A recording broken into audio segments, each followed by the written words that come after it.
Good evening, everyone. Thank you for being here. It's always good to have public participation and sharing of ideas, questions, and concerns. Delighted that you're here. Before we go any further and I introduce kind of our hostess tonight, I'm going to ask Pastor Johnny McBurrows if he would just lead us in a word of prayer. The meeting on the chairman properly. Let us prepare our hearts for prayer. Our Father and our God, as we come again into your holy presence, seeking your guidance for this board of commissioners, we pray for each one here, Lord God. We pray as Solomon prayed, give them wisdom that they may know how to lead this great county. Father, we just thank you now for the many blessings we enjoy day by day. For it's in the wonderful name of our Savior we do pray. Amen. Amen. So we're in one of my favorite places around in Paulding County, and one of my favorite commissioners is the one that's the hostess tonight, Ms. Caker. So I'm going to turn it over to her. This is her post, and she can do with this meeting whatever she wants to. Oh, Lord. Thank you, Chairman, and thank you, Pastor McBurrows. Tonight, we're having our first town hall meeting in Post 2. Right here at Paulding County Airport. We are working very hard at this airport. I bring up the airport first before I hand it over to Tabitha. But we're working very hard to get this place going with Terry and Randy and Yolanda. We're working as a team, and we're going to get this off the ground very soon and keep it going. First of all, I want to introduce Ron Davis. He's Post 1 Commissioner. Do you want to tell us a little bit about what's going on in Post 1?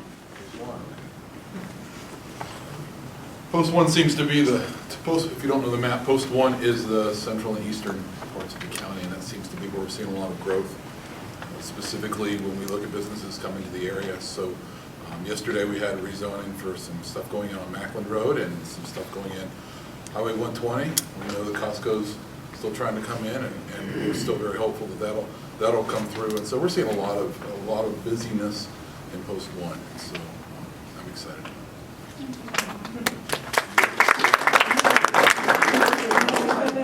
And next, I'll make sure I do what I'm told. I'm sure you do what you're told. Next is Post 3, Chuck Hart.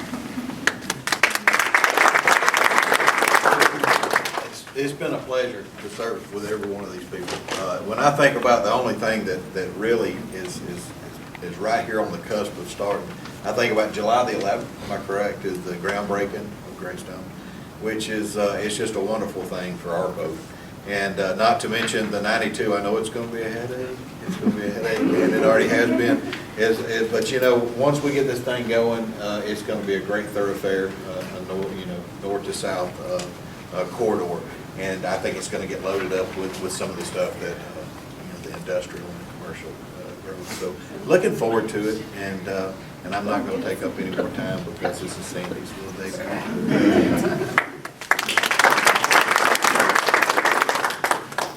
And Post 4, Brian Stover. A little bit what's going on in Post 4. Richland Creek Reservoir is coming to completion toward the end of this year. Take about 12 months to be filled. So hopefully we'll be pumping water mid-spring next year, maybe. Drawing water out of it, maybe. Yes.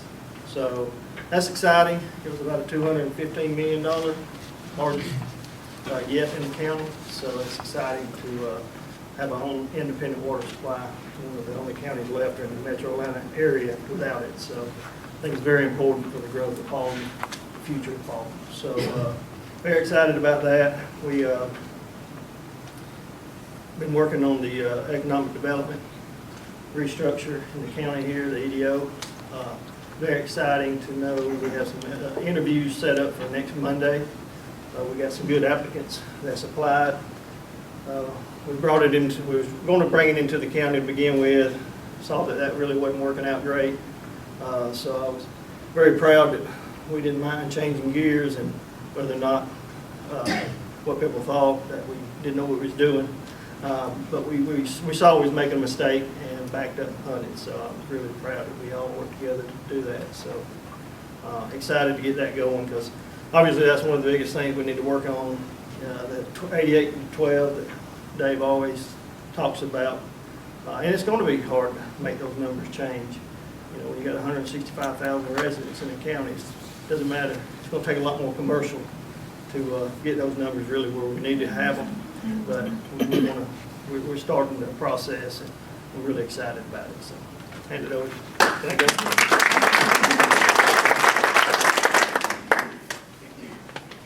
So tonight's meeting is about the budget coming up. We've been working very hard on a daily basis. This is not a part-time job, guys. This is a full-time job. We've been working every day on this budget, and hopefully we can get it where we need it to be.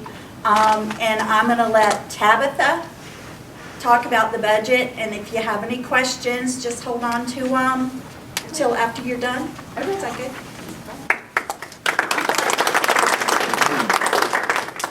There's a lot of interest here about the budget on Wednesday night.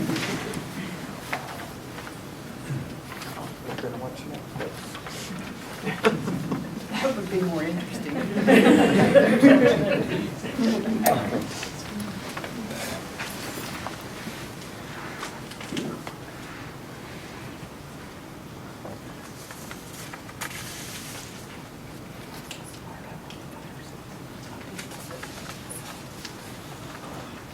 Okay. It is a pretty busy time for us in government around this time of year, because our year ends June the 30th and we'll start a new year on July 1st. So we are in the process of adopting the budget. That started in February and March. We've gone through quite a few of these. We have the budget out for review. We've discussed some changes, but note I haven't included any of those changes in here in this presentation tonight or on the handouts. A copy, about 25, did everybody get a copy of the personnel and the capital? If you didn't, there are a few more over there, and if I don't have enough, we might can look on, or I can try to get more copies.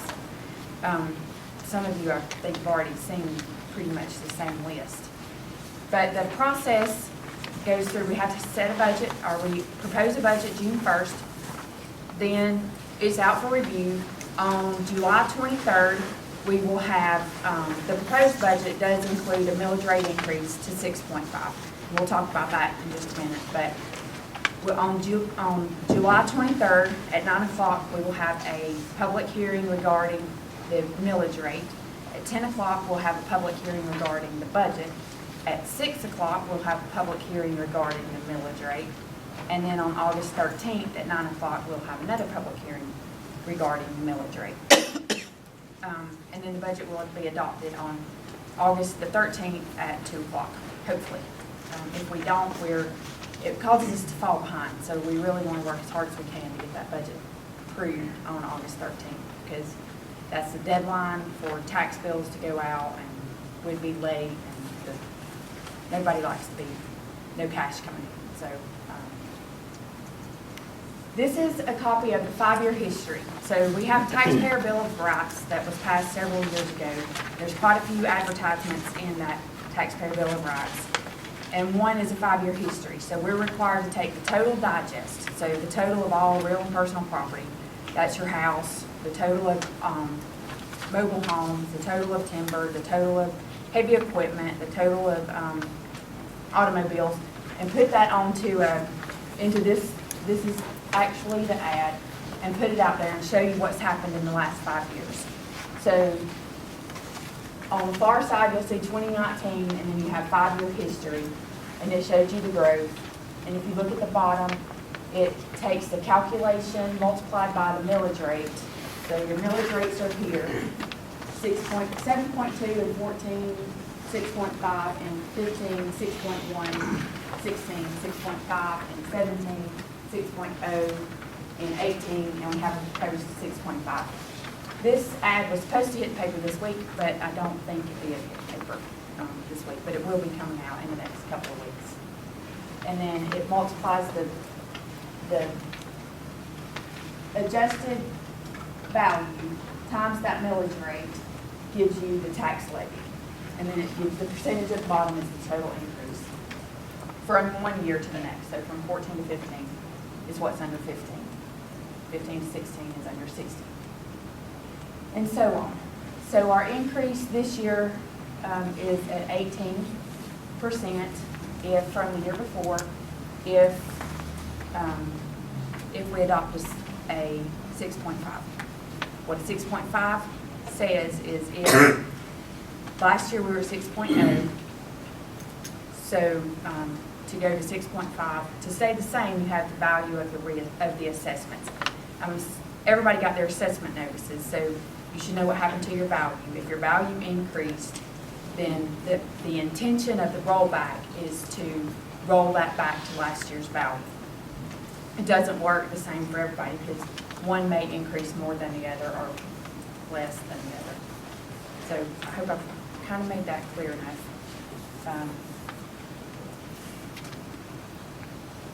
So this is the other ad. This ad did hit the paper. It's on the back page. I stopped and got one just so I would know for sure where it was. This ad, and the one that's in the paper, actually contains an error. And it's a pretty big error, but what I did was I calculated the 150 at 100% value. What your calculation is 150 at 40% value. So this paper, the ad in paper, your job is to take this message and help me get it out. Because it is, I want everybody to understand what this is. So this actual increase for a $150,000 home is, and not including homestead exemption, is $50.82. That's correct. What the ad says is $127, and it's because it's at 40%. So what calculation takes 150 times 40%, multiplies by the millage rate, and gives you $50.82. 150 times the millage rate gives you $127, which is incorrect. So everybody here can help me spread that message. We have it on the page of the website. The correct ad is there. This one is also 125. Paper says 105, and it's 42. So I'm going to make a correction in the paper next week. But the increase at least is less than what the ad says, so significantly less. Rollback, I've already talked about that a little bit. The intention is to take the value of the overall digest and reduce the millage rates, what the Taxpayer Bill of Rights requires, that we reduce the millage rate to collect the same funds, same levy that we had in the previous year. If you're not going to roll that back, if you're going to include some of that growth in your tax levy, then you have to advertise a tax increase. That's how it's defined. So this calculation would roll back, we would have to roll back to 5.65 to have no increase whatsoever. If we go to 6.5, it's 14.98% increase. If you go to 6.079, which is where we were last year, that's what your assessment notice was valued is at 6.079, then we'll have a 7.8, I believe it is, percent increase. What does that mean to the county as a whole? The 6.5 generates about 4.9 million, 6.0 generates about 2.8, and 5.63 generates about 600.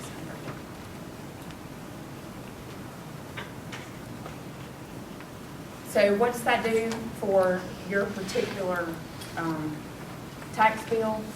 If you had a 2018 value, was it 150? I increased by about 10%, a little over 10%, and my value goes to 161 in 2019. Everybody's different. You have to plug in your numbers. there. And the M&O last year was at 6.079, and the M&O for 2019 is 6.5. The debt for last year was at 2.07, and the debt this year is at 2.2, and we'll talk about why there's an increase there in a minute. And then the fire was at 3.1 and 3.1. The school was at 18.879, but they're at 18.75, I believe, is what, so my numbers there are a little bit wrong. And the overall increase that we're talking about is the $54.67 on an annual basis.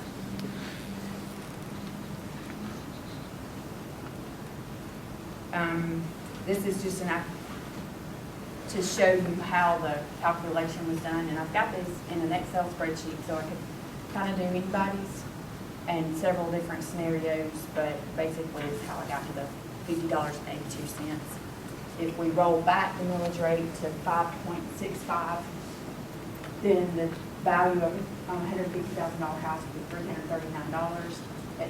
If we don't roll it back and we go to 6.5, it'll be $390. So it's a difference of $50.82.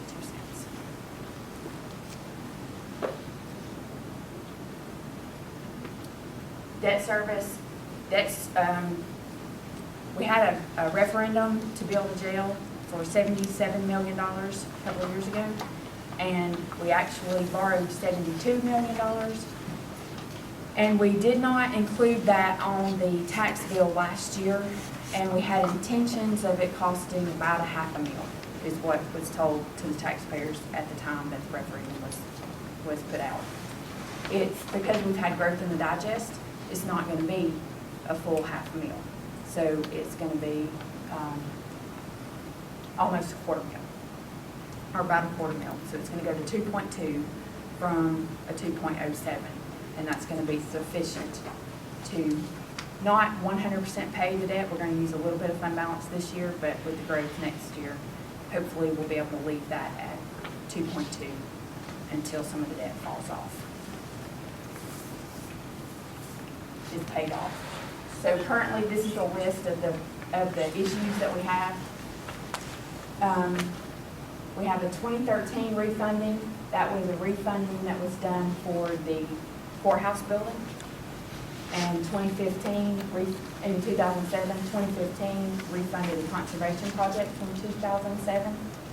And the 2015 courthouse is the remainder amount of the courthouse that was not refinanced in 2013.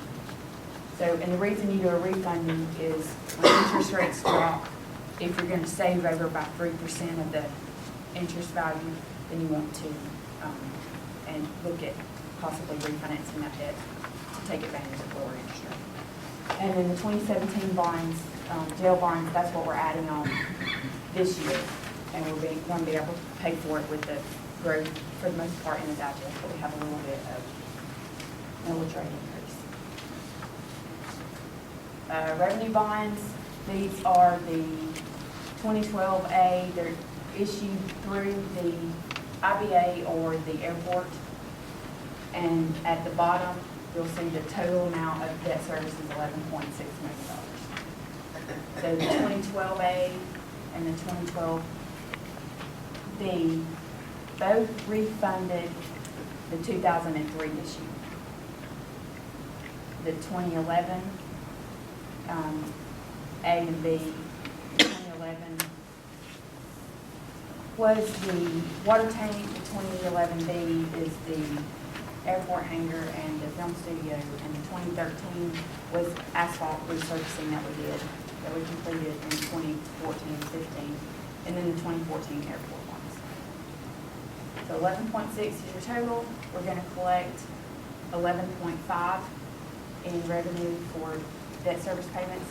We'll use $109,000 of fund balance for our budgeted amount, and hopefully next year any growth will allow us to begin to pay some of those down. It's not like a regular note. You have to wait on a call date, so you can't pay it off when you get ready. They're 10-year call provisions in most sponsorships. Revenues that will be generated In 2018, we had a budget of 70.2 million, almost 70.3 million. And in the 2019 projections, we have 76.7 million. So where did those come from? We have revenue projection increases of 1.6 million for other revenues. So what are other revenues?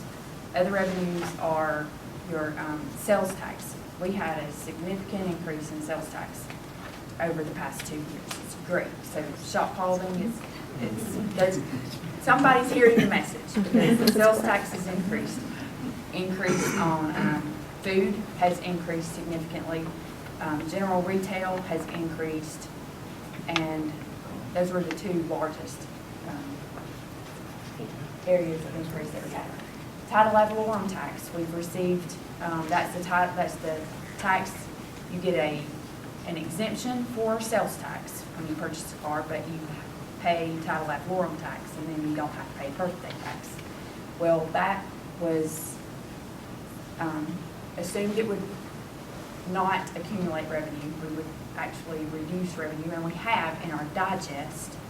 But as we continue to buy and sell vehicles, that revenue has increased, and the state has increased the county portion of that. So in the upcoming months, we should see an increase that we'll receive as opposed to the state. So that's where the 1.6 million comes from. Where does the remaining amount come from? And that's through property taxes. And property taxes fund about 50% of our budget in any year. So how are we going to spend it? Where's the money go? Why do you need that much more money? We have a significant amount of increases this year. We are primarily service-oriented. So it takes a person to provide those services to. So our services are, we have just under 1,000 employees. 1,000 employees. 1,000 employees. But our salaries and benefits make up about 47 of that $79 million. And there are some of the operating expenses are related to employees as well, but I won't go into that. And then our capital, we have about $2 million of capital. So if we are going to reduce the revenue number, then we have to reduce the expenditure number. So this has been what all of the commission have worked on over the past few weeks is if you're going to entertain something different than your millage rate increase, or if you're then you have to generate revenue in another area, or your expenses have to come down. So some of the big topics have been salary increases. So a couple of years ago, we did a salary study, implemented it in 2016, I believe. Maybe we completed it in 2016, implemented in 2017, and finalized in 2018. So this was the first full year of it, but it was 2 years old of implementing it. So we went back to them and said, what do we do? How are we keeping pace? Are we paying our employees what market comparable to what other government agencies are paying their employees? And they said, if you don't do something, then you're falling behind. So the recommendation to keep up was a 5.1. Is that where we need to be? That number calculates to $1.6 million for the total of all employees to increase those. Then one of the other ways is the list of personnel that you have, the additional personnel, which is on the handout. To operate the jail that we're adding on this time, we have requested, or been requested of 20 employees, 20 additional, need 15 more detention officers. Well, no more beds, why do you need that many detention officers? And it's my understanding that the way the floor plan is laid out, right now they can see from one point to another further distances, but they're not gonna be able to see, to be able to make sure that they have control over those inmates while they're, without having the additional help. So they've requested 15 additional detention officers, and they've requested, they're separating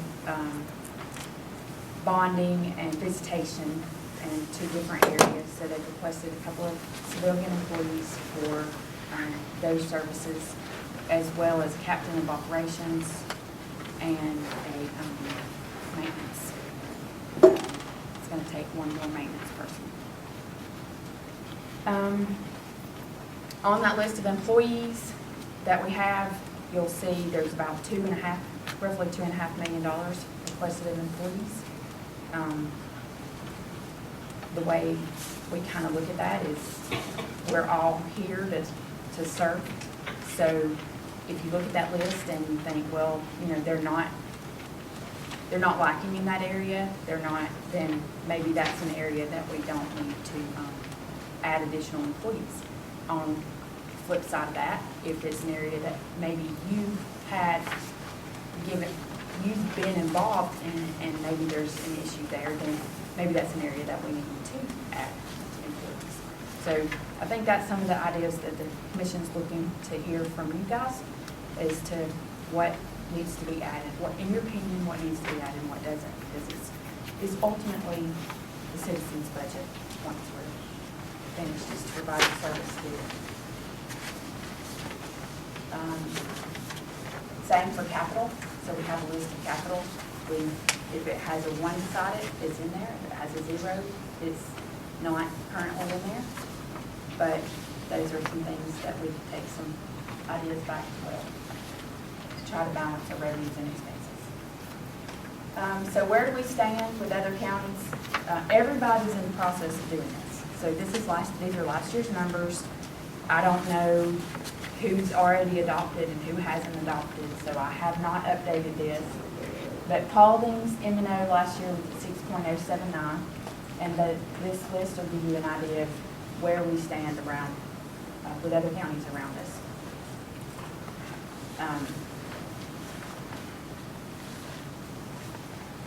The way we really differ from others is in the debt. I mean, we have two mills of debt, and primarily for the courthouse, conservation land, and the jail. And other counties don't necessarily have that much. And that's all I have. So unless one of y'all have something, maybe commission may have something that we talked about that I didn't mention.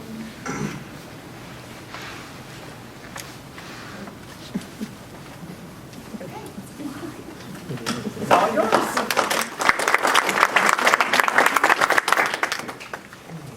This is the brains of our operation. Thanks, Tabitha. Also, I brought a bunch of department heads with me for questions on other things. Gotta run the Bible study. If you want to, just start over here and we can stand and introduce ourselves, starting with Frank. Frank Baker, the county administrator. Glad to see a good turnout tonight. Appreciate y'all being here. Scott Green, Director of Operations. Hi, I'm Lori Ashmore, and I'm Director of the Paulding Water System. Ann Lippman, Community Development Director. Angela Ferris, Senior Administrative Assistant, reporting to the Chairman. Is that it? Rebecca Meredith, County Clerk and Executive to the Board of Commissioners. Thanks, guys, for coming. Really appreciate you. You make our life a little bit easier. But was there any questions on the budget? Kathy? Yes. All right, let's go back to what Tabitha was saying about the millage rate and the $50 a year increase. Mm-hmm. Is that at the 6.5? Yes, ma'am. Okay, so if the, yeah, so it would be, but, okay, and there's one other thing that it's a little, I don't want to say, use the word deceiving, but that's what it is. If your house was worth $150,000 last year, and this year it's worth 175, then it's actually gonna be more than that $50 increase, because your value has gone up. So I said it's a little confusing, but, you know, it's gonna actually be more than that 50 if your house has increased in value from Yes. 2019. But let me tell you this, that the increase, the $50 increase Mm-hmm. is calculated on the difference if you roll the millage rate back. Gotcha, So it's like if you take your assessment value right, and it doesn't increase significantly over that 10 or 11%, right. then you won't see a $50 increase, it'll be 25. Because the increase is, the calculation uses a rollback. So the calculation assumes the difference Okay, between all right. 5.6 and 6.5. Gotcha, Your okay. assessment was 6.0, so half of that would be to 6.5. Gotcha, thank you. Yes? Yeah, if the property values are increasing and the county is going to get more revenue, then why do we need to raise the millage rate? Can I touch that? Mm-hmm. Okay. It is, the amount of revenue that you have to generate to make those expenses. So in the slides, we looked at, if you go back to 5 mills, then it's rolling it back, you don't have any increase. If you stick with 6.079 and you just absorb the increase from the reassessments, basically. is That's what you're what doing. I'm referring to. And so that's a $2 million increase. If we, to provide for the expenses that are currently in the budget, then it would take a 6.5 to be able to fund that. If last year we rolled the millage rate back, a couple of years ago we went from 6.1, I believe, to 6.5. And then last year, we rolled it back to 6.079. So it's just where it needs to be able to provide, the cost of the services that are being provided, that's how the revenue's generated. And so it's up for discussion as to whether it needs to be at 6.5 or 6.079. And it just depends on the value of the service that we're going to be able to provide. All right, I do have one more question. 3 years ago, the county did a salary study, and it resulted in, you know, trying to get salaries of the county employees more in line with those nearby. And the purpose was for retention. Do we have any numbers that show how effective those new tiers that they put in, that show what the retention is? Do we have those numbers? I don't have those numbers with me, but HR would have those numbers as far as how much turnover they had before that and how much turnover they have since that time. All right. I will tell you that the market has changed significantly, and everybody knew that when government was the last to be hit, but it's the last to come back. Right.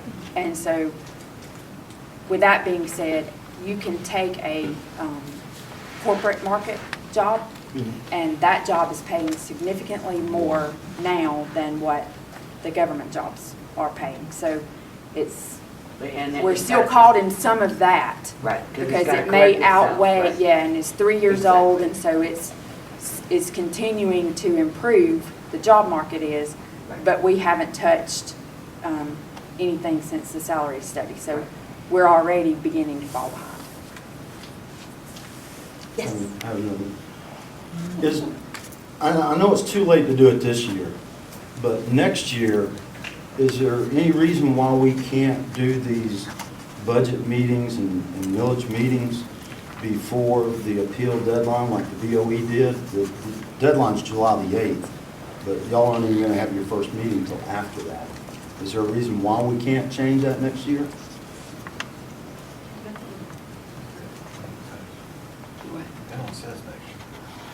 Yes. The assessments are put out, that's what you would, No, I'm talking about the appeal. right, but you're going to appeal your assessment value, right? So your assessments are sent out the first of the year. Right. Well, May. Well, I'm just saying, yeah. why can't we finalize the budget and the millage for the BOE before the deadline for appealing? But you're appealing your value. Right, you're not appealing millage You're not rate. appealing the millage. Right. So your appeal doesn't have anything to do with your millage. Right. There are two different things. The reason that we do it the way we do it is because we don't have that complete digest value until you get your assessment notice. We get those about the same time. I get preliminary notices beginning in mid-April. And by the time we put budgets together and we're able to find out exactly what that digest value is going to do and how much revenue we can generate with it, we're already we've requested the expenses, but we're not really ready to talk about it a whole lot before June 1st.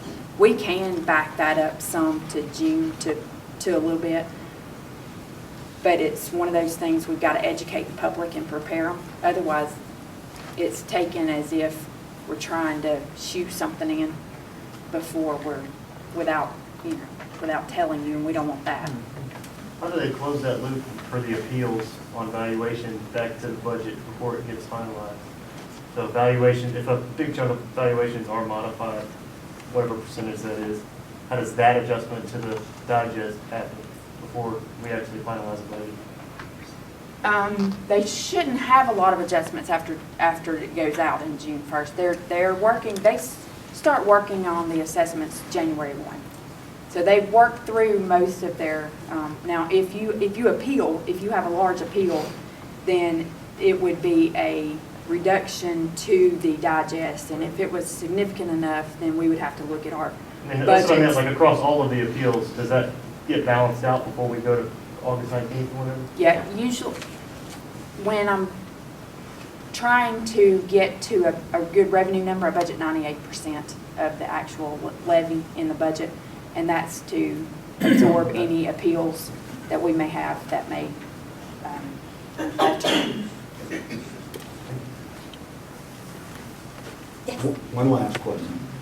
Talking about the 88% to 12% ratio on the tax digest for the business and the property tax, do we have any numbers that we can compare the first 6 months of this year to the first 6 months of last year for new businesses? New businesses?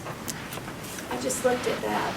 I think there were 377 last year, and there's 373 this year So it's so about far. around the It's same. about the same. Mhm. And while we're on that, we're the peanut gallery over here. Is there a way that we track how many jobs were created based on those businesses that started? Do we track that? We can base our business licenses on number of employees, but people are given, they can select a range. They don't have to give us the exact number. Right. So we can do a ballpark figure, Right. but we can't give an exact number because we don't ask. They have the option to give a range, not Right. the exact number they have. Okay. Anybody else? Sandy, Yes. I just want to make a comment about the budget meeting that Tabitha had, and the commissioners were there. I think this year we probably had more people attend. That's the first time I've attended, but I thought those were good for feedback to the commissioners and to Tabitha and her staff and the other staff there. And I thought it was good too. I think you had it live where people could call in questions. So I think those are good things that are being done. And hopefully next year, we'll have a lot more people attend and also see the live viewing of the meeting. Those were good meetings, very good meetings. I learned a lot from those meetings. Anybody else, anybody have any suggestions for the budget, or shoot me now?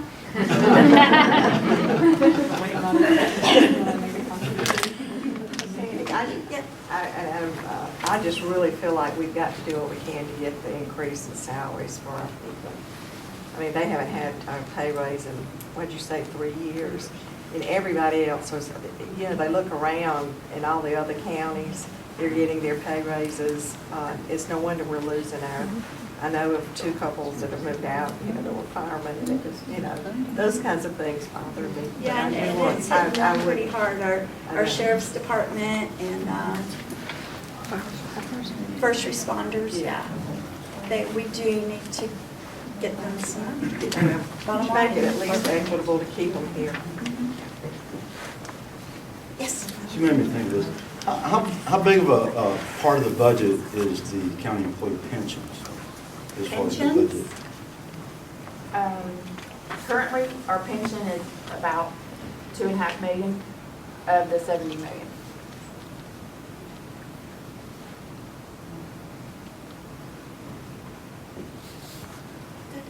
Mine's not on the budget. Are we done with the budget? Mine has to do with Highway 92. So Chuck, or I don't know, Scott is still involved in a lot in that. What is the completion, what year is the completion date now? Because at one time it was 2023.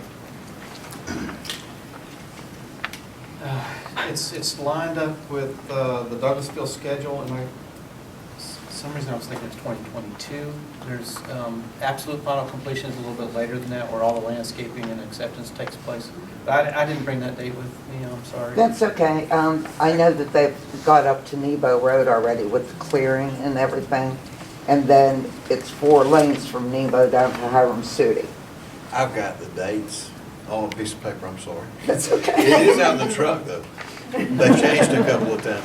But I'm glad to show it to you before we leave. And Jerry Sharon, he's a good source of information for that. Well, I was just wondering because they're going to take what I call the suicide lane from Nebo down to Hiram Sudi. They're going to take that and put it grass. So I live behind the library. If I'm going towards Douglasville, I'm going to have to go up to Nebo, make a U-turn to come down to turn in my driveway. That work is not in the current project. Good. So it stops. You're okay, John. That's okay for a couple more years. Up to Nebo. Okay.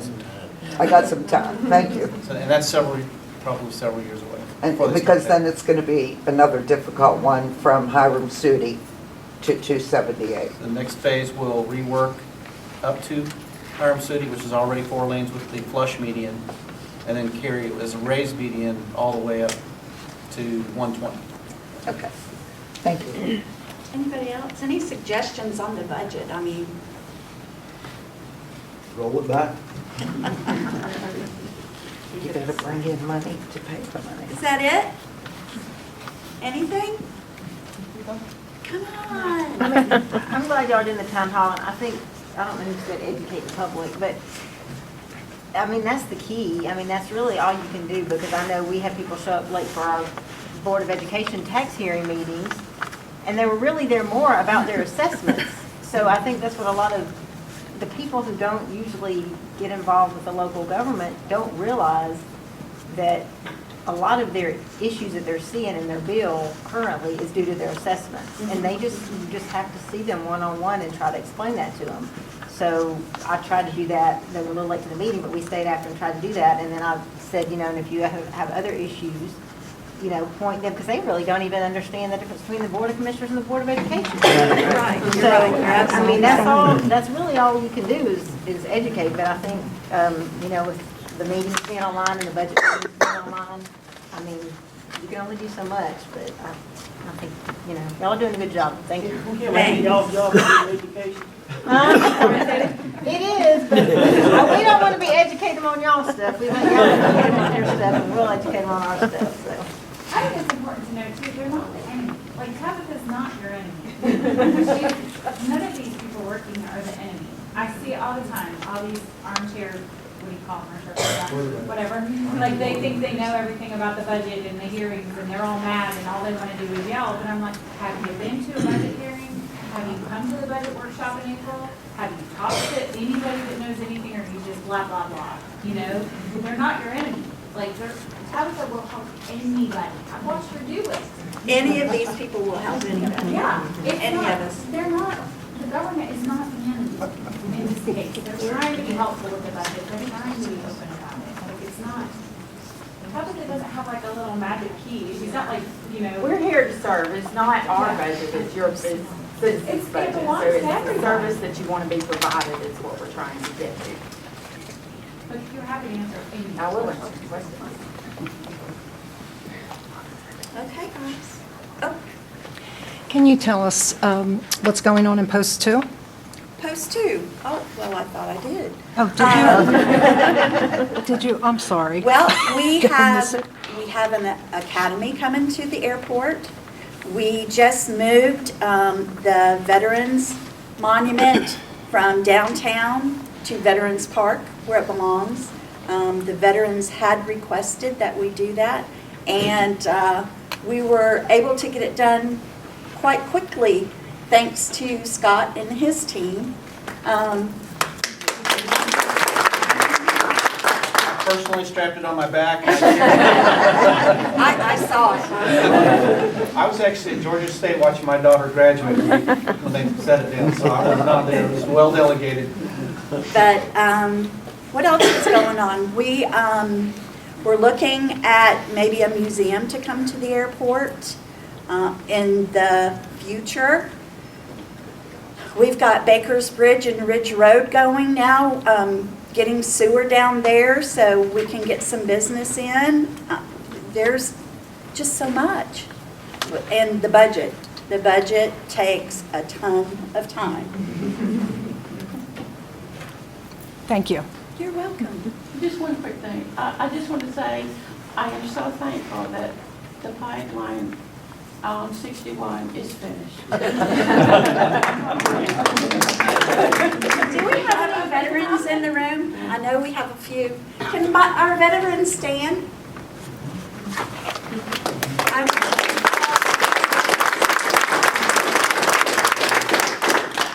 I saw him.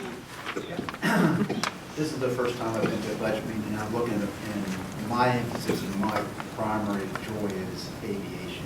And this airport, my current job takes me throughout the entire state of Georgia. And I don't really think that Paulding County knows what they really have invested in this airport. I've been to a lot of general aviation airports, and this is, to me, is one of the best in the state, without a doubt. It's well maintained. It's the upkeep is just truly outstanding. And I'm even comparing the ones in Athens and Augusta, that I go for my job to look at. But what we're doing and things that's in Paulding County, because I've been a resident here since '96, is education. Someone mentioned about education and educating our youth on the opportunities that they could choose. Aviation is one of them. The Ace Academy that we had a couple of weeks ago with 55 students, majority of them in Paulding County, and the inputs that I received back home, no one knew what the opportunity was available. And I think with the growth of this airport and the opportunity we can see, it's tremendous. You've got to really tap into it. It's available. The Ace Academy coming in, it's just going to expand it even more. Educating our youth and providing them the opportunity is something that we as the government and the local county should be looking at strongly. That was a great academy, by the way. Everybody enjoyed it. And my sister and her husband have flown in here. They fly all over the United States. And they said this is one of the best little airports that they've ever flown into. They said all it needs is a little restaurant and we would come more often. Because they fly around looking for restaurants to fly into, eat, and then fly back home. So. Sandy, I don't have a post anymore, so can I make a couple of comments? Sure. Come on up. I'll even sit down for you. There are so many good things going on in Paulding County right now. It's exciting to get up and come to work. And I echo Carol McLeod's comments about our employees.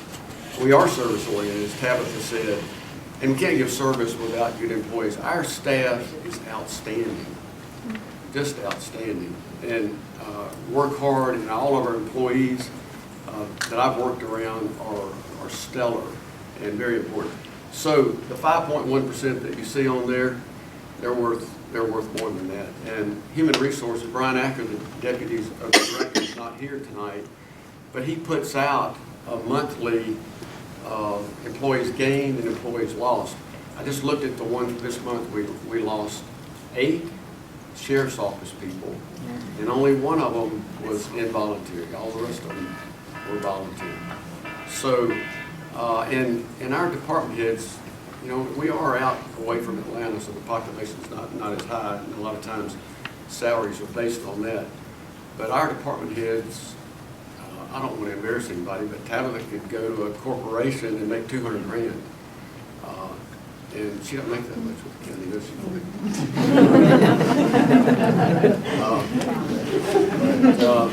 And a lot of leadership by the county administrator and the operations manager for the other departments to allow us to get a lot of things done. We've got the Raccoon Creek watershed out here. Paulding County is so rich in natural resources and in green space. You know, I say, eat your heart out, Cobb County and Fulton County. I wouldn't want to be there. This is the best place to be, right out here. That's positive stuff. The most negative thing that is a fact in Paulding County, I should have brought the little easel in the pie, but it's about a pie. And Paulding County is 12% commercial light industry as far as a tax revenue source. What's the reciprocal of that, or the corollary, or whatever the right math word is? 88% is property tax. A lot of it's personal property tax. So we are zeroed in as a board on that economic development problem in factoid, and mentioned about hiring this economic development director and a tourism director. So that's going to put us on a path to, I mean, if we can get Costco in here, and already we got improvements at Interroll, they're adding 125,000 square feet in Commerce Park. The film studio is about to close, and that's going to put that amount of revenue coming in. And something else that Tabitha mentioned is that sales tax has been good. So if we can hang in there and provide the leadership needed, and this airport develops and provides a revenue stream, that 88% is going to go to 78%, which is going to go to 65%, which is where Cobb County and Douglas County are right now, because they've got a lot more commercialization and manufacturing than we have. So we're getting there. It's just a slow process, and just bear with us while we get there. Thanks.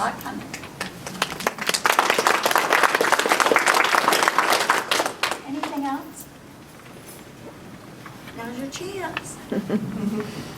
All right, well, thank you, and thanks for coming. Sue, did you say? I was just wondering what the status is of the new fire station. The new fire station, Scott? Fire Station 12, we're in final design on the civil site work and on the building as well. We should be ready to put that for bid, I'd say in a month and a half. And then it's about a 9-month schedule after that. So inside of a year overall. Oh, good.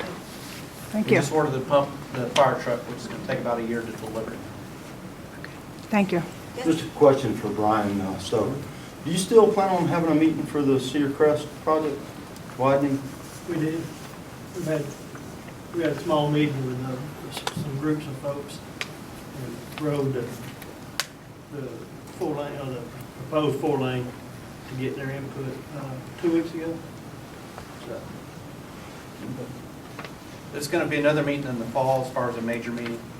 That's going to be the next thing. We've got a lot of requests for data and to revisit our projections. A lot of questions about whether the traffic that we're predicting is actually going to be there. We met with some folks after the meeting last night and asking questions about, you know, is it really going to reach 25,000 cars a day someday or not? And, you know, I'm going to tell you it's not going to get less.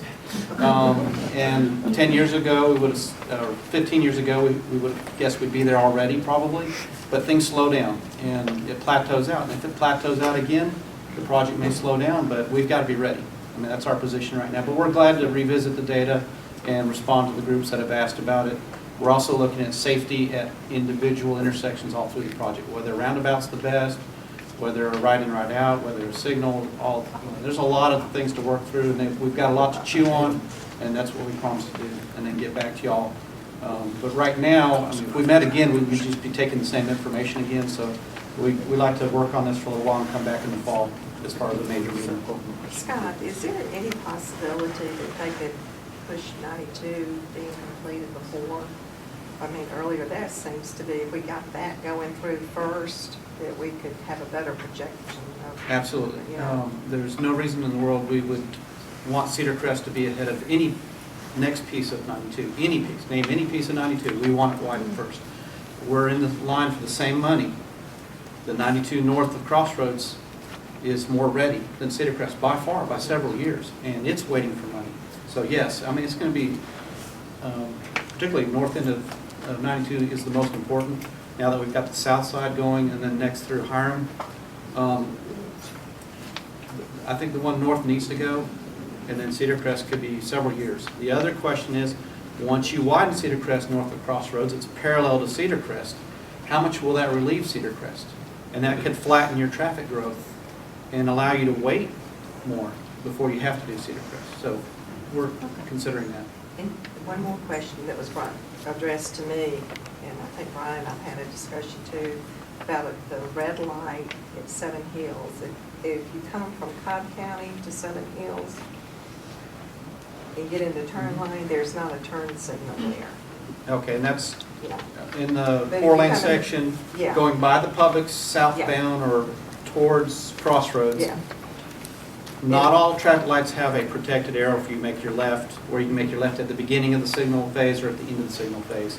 That is, each one of those turning movements is a separate warrant. So it has to meet the code, the traffic code, before that's warranted. I asked a traffic group about it a couple weeks ago, actually. It's been studied 2 or 3 times in the last 2 years. We are now getting close. It's probably this year, is what they're saying. Well, let me tell you what he said to me. I really didn't have an answer for it, and I hadn't even really noticed it. But if you go back to Harmony Grove, in that, there's a turn lane, a left turn lane, and that light has a turn signal there, and it goes into a man's driveway. So, is there any way we can take that light and put it in Seven Hills? Because there's nothing there to turn into. When that signal's designed, whatever projections they use probably justified it. It doesn't justify though if you look at it that way, Yeah. obviously. Would you look at that? But And I'll give you it's not a his cost name. issue. It is, Yeah. I mean, Yeah. hanging a traffic light's not hard. I'll give you his name. Yeah, but it's getting close. That one, you know, it's kind of It's, there've been off-putting several to say, wrecks. well, I've got and 2 everything turn there. signals out of the 4 movements, why? You know, but every turn movement takes time out of that signal and adds to the overall delay. So they're very restrictive in allowing that. There's just been a lot of accidents there, and I just think it's getting close. Okay, thank you. Thank you. Is that it? Terry, would you like to close us out? It's your airport. I just thank It's our everybody, it's our airport, I thank everybody for coming. It's a great opportunity to have this resource that's available for these kinds of meetings. We're really putting a lot of emphasis on education, training, both flight training and other educational activities. We've got the K-3 STEM program coming up. That's going to be exciting. That's going to be a week-long camp for K3 through, I think, elementary school kids that the school system is putting on. Just a lot of exciting things happen out here, and occasionally a plane lands. It's really cool. And you're gonna put a restaurant out here too. I've got a spot out here ready to go. You find me a person that wants to put a restaurant in, and we'll make them a deal. All right, thanks everybody for coming. Really appreciate it.